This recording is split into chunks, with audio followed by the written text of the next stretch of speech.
नमस्कार दोस्तों। इस वीडियो में हम पर्यावरणीय अर्थशास्त्र के एक महत्वपूर्ण प्रकरण कुल आर्थिक मूल्य का अध्ययन करेंगे। इस वीडियो को अंत तक देखें ताकि आप इन सभी मूल्यों को जो आप यहाँ पर देख रहे हैं इन सभी को अच्छे से समझ पाएं। चलिए शुरू करते हैं। कुल आर्थिक मूल्य लागत लाभ विश्लेषण में एक अवधारणा है जो प्राकृतिक संसाधन, मानव निर्मित विरासत या संसाधन अथवा आधारभूत संरचना प्रणाली से लोगों को प्राप्त होने वाले मूल्य को संदर्भित करता है इनके न होने की तुलना में। यानी कि अगर ये चीज़ें न होती, प्राकृतिक संसाधन न होते, मानव निर्मित जो विरासत है, संसाधन हैं या आधारभूत संरचना न होती, तो उस समय लोग क्या देने को तैयार होते इन प्राकृतिक संसाधन के बदले, यानी क्या मूल्य लगाते वो इनका, तो वो मूल्य जो है कुल आर्थिक मूल्य कहलाता है। यह पर्यावरणीय अर्थशास्त्र में किसी निश्चित पारिस्थितिकी तंत्र द्वारा प्रदान किए गए मुख्य कार्य आधारित मूल्यों के समग्र रूप को प्रकट करता है। यानी कि किसी भी प्राकृतिक संसाधन के जो भी लाभ हैं उनका ये समग्र रूप है कुल आर्थिक मूल्य। एक पारिस्थितिकी तंत्र के कुल आर्थिक मूल्य में शामिल होते हैं उपयोग मूल्य या उपयोग में मूल्य, और दूसरा गैर उपयोग मूल्य। उपयोग मूल्य में भी दो वर्ग हैं, प्रत्यक्ष उपयोग मूल्य और अप्रत्यक्ष उपयोग मूल्य। और इसी प्रकार से गैर उपयोग मूल्य में भी तीन वर्ग हैं, विकल्प मूल्य, वसीयत या परोपकारी मूल्य और अस्तित्व मूल्य। अब सबसे पहले हम उपयोग मूल्य की चर्चा करेंगे, उसके बाद गैर उपयोग मूल्यों के विषय में पढ़ेंगे। उपयोग मूल्य या उपभोग में मूल्य प्रतिष्ठित राजनीतिक अर्थशास्त्र और मार्क्सवादी अर्थशास्त्र में एक अवधारणा है। यह एक वस्तु, विशेषकर एक व्यापार योग्य वस्तु की मूर्त विशेषताओं को संदर्भित करता है। ये जो उपयोग मूल्य है ये यानी कि मूर्त विशेषताओं से इसका तात्पर्य होता है जो किसी मानवीय आवश्यकता चाह की पूर्ति कर सकता है या किसी उपयोगी उद्देश्य की पूर्ति करता है।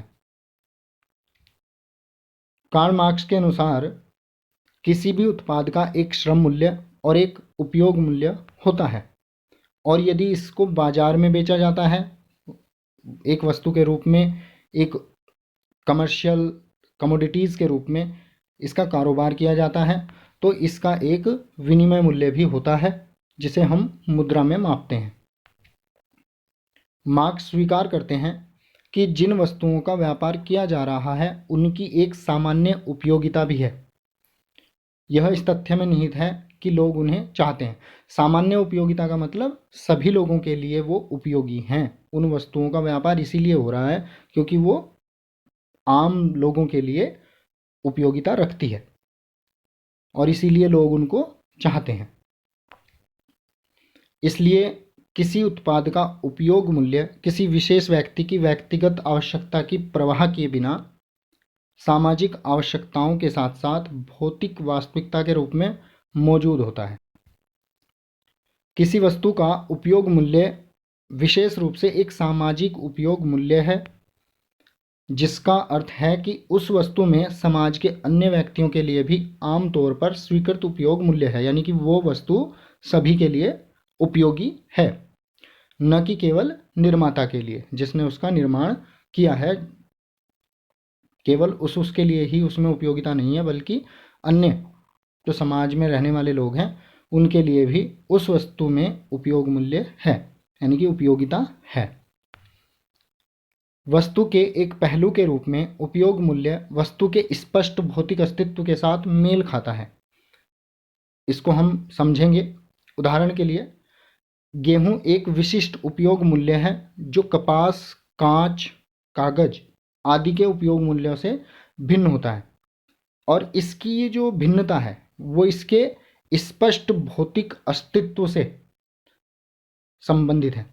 यानी कि इनका जो भौतिक स्वरूप है वो अलग अलग है, इसलिए इनके विशिष्ट उपयोग मूल्य हैं, यानी कि अलग अलग उपयोग मूल्य हैं। कपास का अलग उपयोग मूल्य है, यानी कि उसकी अलग उपयोगिता है। कांच की अलग उपयोगिता है। इसी प्रकार से गेहूं की भी अलग उपयोगिता है। यानी कि उपयोग मूल्य है। एक उपयोग मूल्य का मूल्य यानी कि एक ऐसी वस्तु जिसमें उपयोग मूल्य है, ऐसी वस्तु का मूल्य केवल उपयोग में होता है और केवल उपभोग की प्रक्रिया में ही महसूस किया जाता है। यानी कि जब आप किसी वस्तु का उपभोग करते हैं तो उस प्रक्रिया के दौरान आप जो संतुष्टि प्राप्त करते हैं उसको उपयोग मूल्य कहा जाता है। एक ही उपयोग मूल्य का विभिन्न तरीकों से उपयोग किया जा सकता है। जैसे गेहूं है तो गेहूं का विभिन्न तरीके से आप उपयोग कर सकते हैं। यह न केवल जो उपयोग मूल्य है न केवल गुणात्मक रूप से बल्कि मात्रात्मक रूप से भी निर्धारित होता है। विभिन्न उपयोग मूल्यों में उनकी भौतिक विशेषताओं के लिए उपयुक्त विभिन्न माप होते हैं। यानी कि ये गुणात्मक रूप से ही नहीं बल्कि मात्रात्मक रूप से भी निर्धारित होता है। मतलब गेहूं है लेकिन गेहूं की क्वालिटी अलग अलग होगी तो उनमें उपयोग मूल्य भी अलग अलग होगा। ये तो हो गया गुणात्मक। मात्रात्मक की अगर हम बात करें तो मात्रात्मक रूप में भी अलग अलग होता है। जैसे गेहूं है तो उसको आप किलो में मापेंगे, किलोग्राम में, और अगर कोई तरल पदार्थ है तो उसको आप लीटर में मापेंगे। तो इसी तरह से उपयोग मूल्यों में उनकी भौतिक विशेषताओं के लिए उपयुक्त जो भी माप है वो इकाइयाँ, वो माप हम शामिल करते हैं, अपनाते हैं उनको मापने के लिए। और मात्रा से भी जो है उपयोग मूल्य निर्धारित होता है। धन का सामाजिक रूप चाहे जो भी हो उसमें हमेशा उपयोग मूल्य होते हैं जो पहली बार में इस रूप से प्रभावित नहीं होते। यानी कि अगर धन है, वेल्थ है, प्रॉपर्टी है तो उसका सामाजिक रूप चाहे कुछ भी हो। जैसे आप मुद्रा को ले लीजिए, हमारे यहाँ रुपया, अमेरिका में डॉलर, जापान में येन, रूस में रूबल, ठीक है, ब्रिटेन में पाउंड। तो ये अलग अलग मुद्राएं हैं लेकिन इनका रूप भी अलग अलग है, लेकिन हमेशा उनमें क्या होता है, उपयोग मूल्य होता है। और सबसे पहले इस बात से प्रभाव नहीं पड़ता कि उनका रूप कैसा है, यानी कि वो दिखते कैसे हैं। ठीक है, धन की अगर हम बात मुद्रा से हटके करें, मान लीजिए जमीन है या कोई मकान है, अगर धन है तो मतलब उसमें उपयोग मूल्य होगा ही होगा। यद्यपि उपयोग मूल्य सामाजिक आवश्यकताओं की पूर्ति करते हैं और इसलिए सामाजिक ढांचे के भीतर मौजूद हैं, लेकिन वे उत्पादन के सामाजिक संबंधों को व्यक्त नहीं करते। देखो, हालांकि उपयोग मूल्य जो हैं सामाजिक आवश्यकताओं को पूरा करते हैं, और क्योंकि वो समाज की आवश्यकताओं को पूरा करते हैं इसलिए वो समाज के अंदर भी हैं, समाज में उनका इस्तेमाल किया जा रहा है, उनका अस्तित्व है, वो मौजूद हैं समाज में। लेकिन ये उपयोग मूल्य उत्पादन के सामाजिक संबंधों को व्यक्त नहीं करते। आप गेहूं खाते हैं तो आप नहीं बता सकते कि वो किसने उत्पादित किया है, भारतीय किसान ने उत्पादित किया है या फिर वो आयातित किया हुआ है रूस से, जापान से या कहीं से भी। ठीक है, और अगर बाहर से नहीं है तो आप ये भी नहीं बता सकते कि किस राज्य के किसान ने उसको उत्पादित किया है। ठीक है, या किसी जमींदार ने उत्पादित किया है। तो उत्पादन के सामाजिक संबंधों को ये व्यक्त नहीं करता। उपयोग मूल्य होना स्पष्ट रूप से वाणिज्यिक वस्तु की एक आवश्यक पूर्व शर्त है, लेकिन यह उपयोग मूल्य के बिना महत्वहीन है, चाहे वह एक वस्तु हो। यहाँ पर कहने का मतलब यह है कि कोई भी वस्तु वाणिज्यिक वस्तु तभी हो सकती है जब उसमें उपयोग मूल्य हो, और अगर उसमें उपयोग मूल्य नहीं है तो वो वस्तु तो है लेकिन वाणिज्यिक वस्तु नहीं, यानी कि उसका व्यापार आप नहीं कर सकते, दूसरे व्यक्ति उसको लेना नहीं चाहेंगे, या ये कह लीजिए कि उसके बदले में आपको कुछ देना नहीं चाहेंगे, उसका कोई मूल्य नहीं होगा। उपयोग मूल्य तत्काल भौतिक इकाई है जिसमें एक निश्चित आर्थिक संबंध अर्थात विनिमय मूल्य व्यक्त किया जाता है। अगर वस्तु में उपयोग मूल्य है तो ये उपयोग मूल्य उससे डिसाइड हो जाएगा कि इसका विनिमय मूल्य क्या है। अगर ज़्यादा उपयोग मूल्य वाली है तो उसका विनिमय मूल्य भी ज़्यादा होगा। किसी वस्तु की उपयोगिता उसे उपयोग मूल्य बनाती है। लेकिन यह उपयोगिता हवा की बातें हैं, यानी कि ये वैसे ही नहीं आ जाती अपने आप में ही, वस्तु के भौतिक गुणों से सीमित होती है ये, और इस कारण उसका उस वस्तु के अतिरिक्त कोई अस्तित्व नहीं होता, यानी कि ये खाली में नहीं आ जाती अपने आप ही। ये जो उपयोग मूल्य है ये वस्तु के भौतिक गुणों से सीमित होता है, और अगर वो भौतिक गुण समाप्त कर दिया जाए उसका, तो उपयोग मूल्य भी नहीं रह जाता है। ठीक है, जैसे गेहूं है, तो गेहूं का जो उपयोग मूल्य है वो इस वजह से है क्योंकि वो गेहूं में है। ठीक है, किसी और में गेहूं का जो उपयोग मूल्य है वो किसी अन्य वस्तु में आप ट्रांसफ़र नहीं कर सकते। तो कहने का मतलब ये है कि जो किसी वस्तु में उपयोग मूल्य है वो उसके भौतिक गुणों से सीमित होता है, और अगर उसके भौतिक गुण समाप्त हो जाए तो उपयोग मूल्य भी समाप्त हो जाता है, उसका भी कोई अस्तित्व नहीं रहता। एक वस्तु जैसे लोहा, मक्का या हीरा, जहाँ तक यह एक भौतिक वस्तुएं हैं सब की सब, तो ये एक उपयोग मूल्य भी हैं, यानी कि कुछ ना कुछ इनमें उपयोगी है। किसी वस्तु की यह विशेषता उसके उपयोगी गुणों को उपयुक्त बनाने के लिए आवश्यक श्रम की मात्रा से स्वतंत्र होती है, यानी कि किसी भी वस्तु में जो उपयोग मूल्य है वो उसके स्वाभाविक अस्तित्व के साथ ही उसमें होता है। हाँ, श्रम की मात्रा का इस्तेमाल करके उस गुण को हम और उपयुक्त बना सकते हैं और परिष्कृत कर सकते हैं उसको। कोई वस्तु बिना विनिमय मूल्य के उपयोग मूल्य हो सकती है।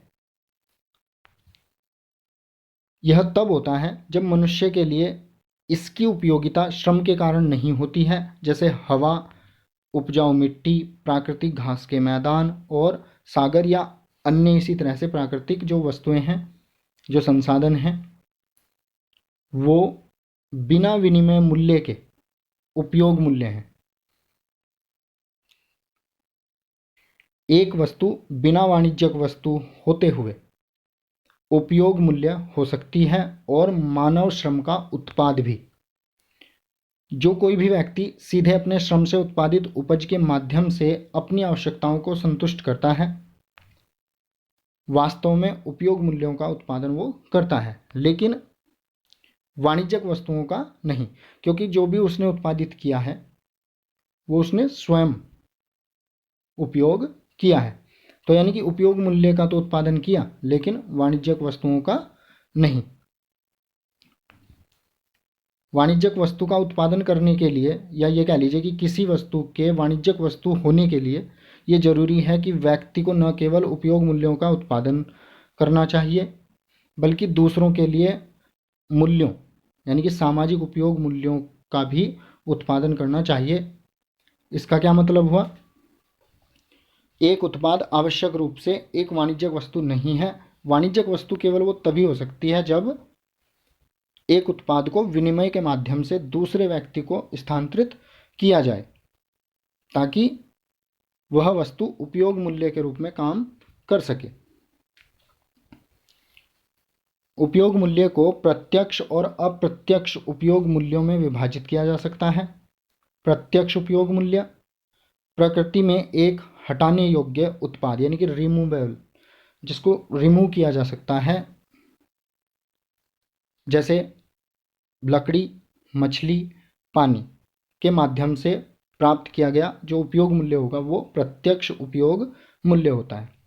दूसरा है अप्रत्यक्ष उपयोग मूल्य, प्रकृति में एक गैर हटाने योग्य नॉन रिमूवेबल उत्पाद, जैसे सूर्यास्त या झरना या सूर्य या पहाड़, ठीक है, या प्राकृतिक दृश्य या इंद्रधनुष का दृश्य कह सकते हैं, या बरसात का मौसम, या आसमान में जो बादल हैं वो। तो इनको क्या कर सकते हैं हम, ये इनको हम हटा नहीं सकते वहाँ से, है ना, ये प्रकृति के अंग हैं। तो जो इनसे उपयोग मूल्य यानी कि जो इनसे आनंद हमें मिलेगा, जो इनसे संतुष्टि हमें मिलेगी, वो अप्रत्यक्ष उपयोग मूल्य होगा। ये था हमारा उपयोग मूल्य।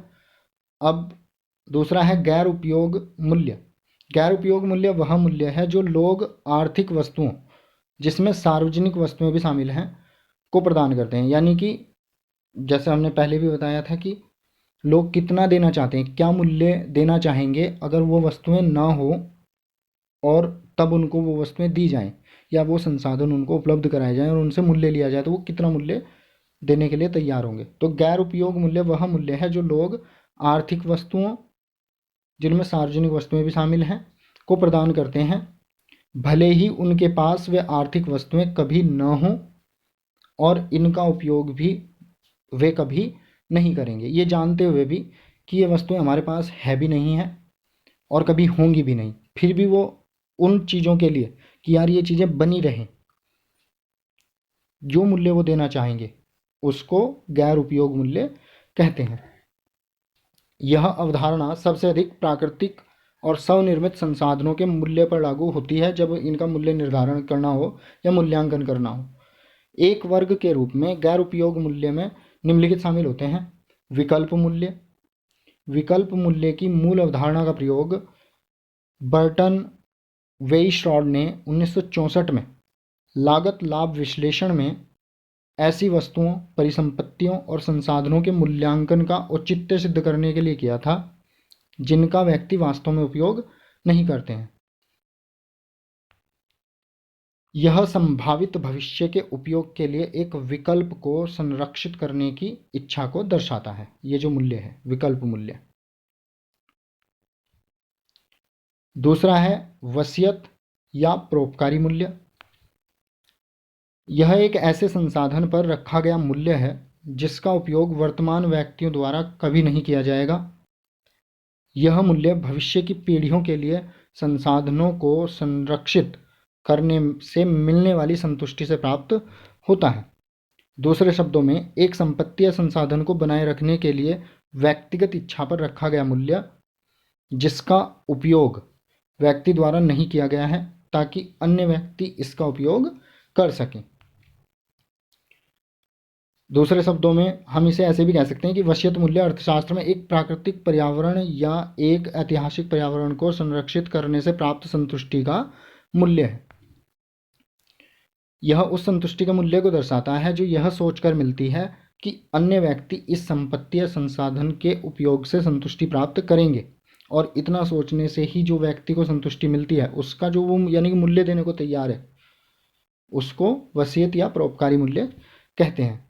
पर्यावरण सेवा या भलाई के मूल्य का आकलन करते समय अक्सर इस अवधारणा का इस्तेमाल किया जाता है।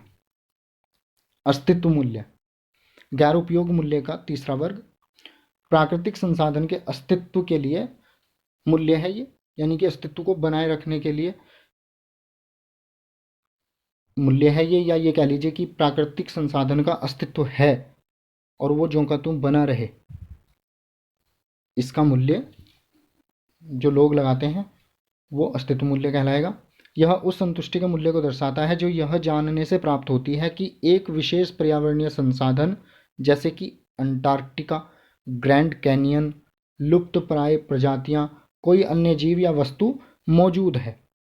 केवल इतना जानने से ही जो संतुष्टि हमें मिलती है, उस संतुष्टि के लिए जो मूल्य हम देना चाहते हैं, उसे हम अस्तित्व मूल्य कहते हैं। अस्तित्व मूल्य गैर उपयोग मूल्य का एक प्रमुख उदाहरण है, क्योंकि लोगों को संसाधन के प्रत्यक्ष उपयोग से उपयोगिता प्राप्त करने की आवश्यकता नहीं होती है। उपयोगिता केवल यह जानने से आती है कि संसाधन मौजूद है। यह विचार पहली बार जॉन वी क्रुतिला द्वारा पेश किया गया था, हालांकि उन्होंने इसके लिए भावुक मूल्य शब्द का इस्तेमाल किया था। कैनेडियन प्रीवी काउंसिल के अनुसार अस्तित्व मूल्य एक अवधारणा है जिसका उपयोग सामान्य रूप से किसी प्राकृतिक या पर्यावरणीय संपत्ति के आंतरिक मूल्य को संदर्भित करने के लिए किया जाता है। यह अकेले संपत्ति के अस्तित्व से प्राप्त लाभों का मूल्य है। उदाहरण द्वारा स्पष्टीकरण करते हैं, यहाँ पर स्पष्ट करते हैं कि ये मूल्य जो भी अभी हमने पढ़े हैं ये है क्या एक्चुअल में। आप इससे थोड़ा क्या पूरी तरह से आप समझ जाएंगे कि ये क्या है। एक पेड़ को लेते हैं उदाहरण के तौर पर, उसका कुल आर्थिक मूल्य देखते हैं कि उसमें क्या क्या शामिल होता है। एक उपयोग मूल्य शामिल होता है, यानी कि लकड़ी के रूप में, यानी कि इसकी जो भौतिक स्वरूप है, जो भौतिक अस्तित्व है, उससे उपयोग मूल्य सीमित होता है। और पेड़ जो होता है वो लकड़ी का होता है, तो लकड़ी के रूप में जो भी इस्तेमाल उसका पेड़ का होगा, जो भी लाभ उसका होगा, उसका मूल्य उपयोग मूल्य कहलाएगा। एक अस्तित्व मूल्य, बस पेड़ का वहाँ होना, ये उसका अस्तित्व मूल्य है, यानी कि वो पेड़ वहाँ पर रहे, ठीक है, या वो पेड़ वहाँ पर है और उससे जो संतुष्टि मिल रही है, उस संतुष्टि का मूल्य अस्तित्व मूल्य है। परोपकारी या विरासत मूल्य, भविष्य में जीवन के लिए आवश्यक होना, तो ये उसका विरासत मूल्य या परोपकारी मूल्य हो गया। एक विकल्प मूल्य, उन चीज़ों का मूल्य जिसके लिए इस पेड़ का इस्तेमाल किया जा सकता है। पेड़ से बहुत सारी चीज़ें बनती हैं, तो उन चीज़ों का मूल्य विकल्प मूल्य कहलाएगा। और इन सब को अगर हम सम्मिलित कर दें तो जो टोटल निकल के आता है हमारा, वो आता है कुल आर्थिक मूल्य।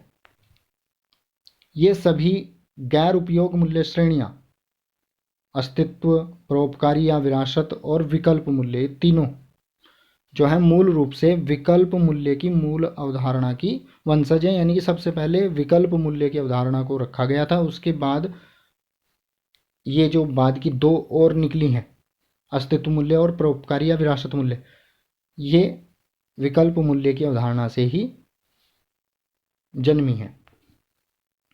इन मूल्यों को आमतौर पर आकस्मिक मूल्यांकन सर्वेक्षणों एवं लागत लाभ विश्लेषण के माध्यम से मापा जाता है। इनके विषय में भी थोड़ा जान लेते हैं। आकस्मिक मूल्यांकन गैर बाजार संसाधनों के मूल्यांकन हेतु एक सर्वेक्षण आधारित आर्थिक तकनीक है।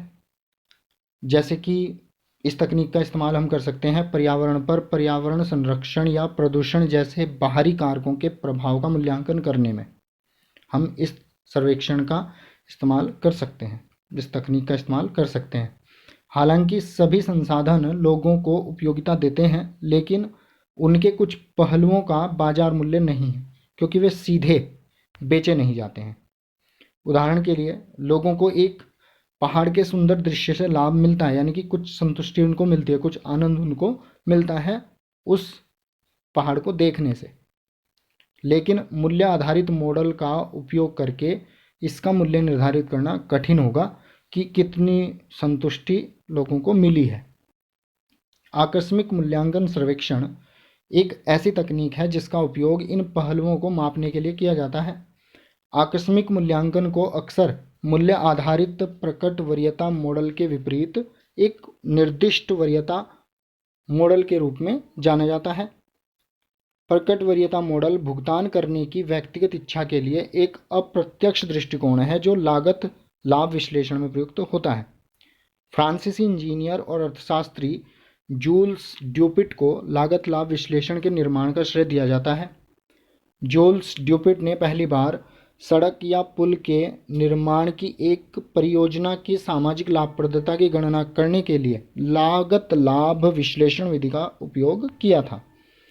दोनों मॉडल, आकस्मिक मूल्यांकन सर्वेक्षण और लागत लाभ विश्लेषण, उपयोगिता आधारित हैं। आमतौर पर दोनों ही सर्वेक्षणों में पूछा जाता है कि जैव विविधता जैसे एक पर्यावरणीय विशेषता के अस्तित्व को बनाए रखने के लिए लोग कितना पैसा देने के इच्छुक हैं, या नुकसान की भरपाई के लिए कितने पैसे स्वीकार करने के इच्छुक हैं। यानी कि वो ये पूछा जाता है कि अगर भाई इनको बने रहने दें तो आप कितना पैसा हमें दे देंगे, और अगर हम इनको नुकसान पहुंचाएं और आप चाहते हैं कि ना पहुंचाएं, यानी कि नुकसान इसको ख़त्म ना करें, तो आप कितना पैसा हमें देना चाहते हैं। तो इस तरह के सवाल जो हैं वो इस सर्वेक्षण में पूछे जाते हैं और कुल आर्थिक मूल्य की गणना की जाती है।